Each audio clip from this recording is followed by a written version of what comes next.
Olá e bem-vindos a mais um resumo. Hoje vamos mergulhar de cabeça no início absolutamente épico de uma das maiores aventuras de sempre, a ascensão da tripulação do Chapéu de Palha na clássica saga do East Blue. Para quem já conhece a história de trás para a frente, rever estas fundações é sempre brutal e essencial. E claro, tudo isto começa com um rapaz extremamente ambicioso, um chapéu de palha muito simples e um sonho que a grande maioria das pessoas diria ser completamente impossível. O nome dele? Monkey D. Luffy. Mas vamos direto ao assunto, porque não há melhor forma de arrancar do que com as palavras que, literalmente, viraram o mundo do avesso. As minhas riquezas e os meus tesouros, se os quiserem, podem ficar com eles. Procurem-nos. Deixei tudo naquele lugar. Estas foram as famosas últimas palavras de Goldie Roger, o rei dos piratas. Imaginem só, um homem que conquistou tudo, riqueza, fama, poder, atira esta bomba para a multidão mesmo antes de ser executado.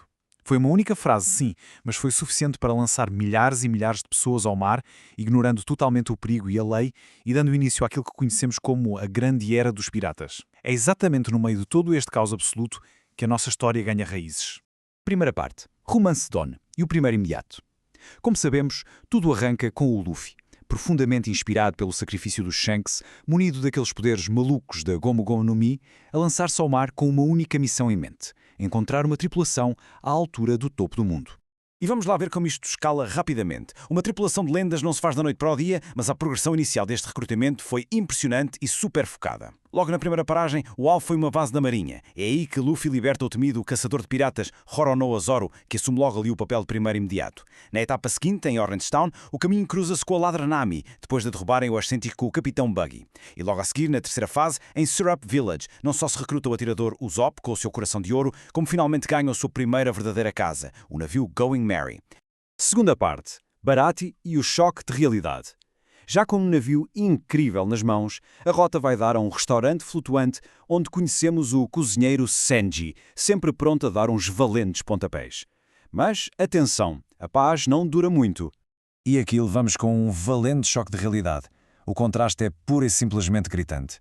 Até este ponto, o nosso grupo parecia praticamente invencível no East Blue. Só que de repente aparece o Drácula Mihawk e muda as regras do jogo. Estamos a falar do homem que detém o título de maior espadachim do mundo. Alguém que aniquila a frota inteira do Don Krieg sem sequer suar. O Zoro, claro, impulsionado pela sua enorme ambição, desafiou. O resultado? Uma derrota absolutamente esmagadora e humilhante. Mas num daqueles momentos que nos arrepia a espinha, o Zoro ergue a sua espada partida e jura solenemente, a chorar, que nunca mais vai perder. É um amadurecimento brutal, mas incrivelmente necessário. Ora, o grande ponto de viragem no meio de toda esta confusão no Baratie é que a confiança do grupo sofre um abalo gigante.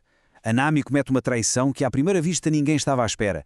Ela rouba o Going Merry de Fenino e foge para o sinistro Arlong Park, dando a entender que os esteve a enganar desde o primeiro minuto. Isto não só corta a fundo qualquer celebração da vitória sobre o Don Krieg, como atira os riscos emocionais da história para um nível completamente diferente.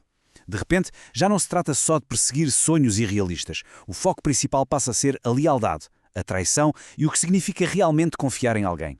Terceira parte. Arlong Park e o peso da liberdade. E aqui convém mesmo abrandarmos um bocadinho o ritmo. O tom muda de forma radical quando se chega a Kokoyashi Village. É lá que a verdade vem ao de cima e descobrimos o passado sombrio e doloroso da Nami, refém sobre a tirania implacável dos homens peixe. É exatamente nesta fase que a carga emocional atinge o seu pico absoluto. Todo o plano da Nami passava por juntar uma quantia colossal de dinheiro de forma completamente solitária. Ela carregou aquele fardo gigante em silêncio, ano após ano, sacrificando tudo para tentar comprar a liberdade da sua ilha. Mas, num golpe de uma crueldade absurda, o Arlong faz um acordo com um marinheiro corrupto para lhe roubar todas as poupanças. Numa fração de segundo, anos inteiros de sacrifício, de dor e de isolamento são deitados ao lixo. Aquela Nami forte e calculista que conhecíamos vai abaixo. Desaba no chão, em lágrimas e em desespero total. E é aí que ela finalmente engole o orgulho, quebra o silêncio e pede ajuda ao Luffy. E a resposta? Zero hesitação. Nem um pingo de ressentimento pelo roubo do navio ou pela traição. O Luffy respira fundo e lança aquele grito ensurdecedor que ecoa por toda a ilha. Com certeza! Não é só um grito de guerra, pois não. É a prova definitiva da lealdade cega e absoluta que o Luffy tem pela sua navegadora. É um momento incrivelmente catártico. Ele nem sequer quis saber dos motivos detalhados dela no passado. Ele só percebeu que alguém da sua equipa estava a sofrer imenso e precisava de ser salvo. É exatamente esta recompensa emocional que a narrativa andou a construir de forma tão paciente. A partir daí, A batalha final é um espetáculo cirúrgico e implacável. Temos aqueles 4 membros originais a fazerem a famosa marcha, cheios de atitude, até a Arlong Park. E a genialidade deste confronto é que não se trata apenas de uma luta física, é algo profundamente simbólico. O Luffy não se limita a dar uma babada nos inimigos. Quando ele entra nos aposentos da Nami, ele desfaz a sala de mapas completamente aos pedaços. Aquela sala era o símbolo literal de cada hora de escravatura mental e física da Nami. Ao destruir esse símbolo e ao deitar o Arlong por terra de seguida, o Luffy quebra as correntes do medo e liberta a ilha de uma vez por todas. Mas claro, num mundo governado por forças gigantescas e fuzileiros, atos heróicos deste calibre dão nas vistas e trazem sempre consequências. E o resultado para o Luffy vem em forma de um número estrondoso, uma primeira recompensa impressionante de 30 milhões de berries. Atenção, aos olhos de um pirata, este cartaz de procurado não é um castigo, é um verdadeiro troféu, a validação suprema da sua força. O nosso rapaz do chapéu de palha deixou definitivamente de ser só um sonhador anónimo. Agora, ele é uma ameaça mundialmente reconhecida e simplesmente o homem mais procurado de todo o East Blue. Quarta parte. Destino à Brand Line. O arco de introdução está oficialmente fechado. O mar do East Blue tornou-se muito simplesmente num lago pequeno demais para abrigar a ambição gigante deste grupo. Chegou a hora de rumar ao verdadeiro mar de lendas. O que é espetacular neste momento de partida é ver como tudo o que foi construído até aqui se consolida na perfeição. A equipa principal está agora, de forma definitiva e super coesa, reunida.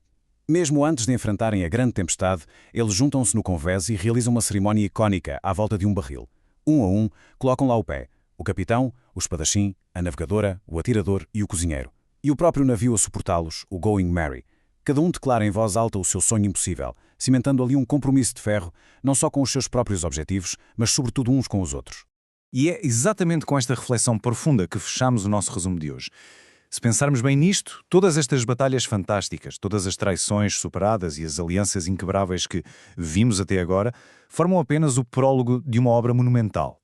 E a verdadeira pergunta que fica a pairar no ar é, com o East Blue deixado para trás e definitivamente conquistado, que maravilhas, perigos e mistérios absurdos estarão à espera desta tripulação audaciosa na imprevisível Grand Line?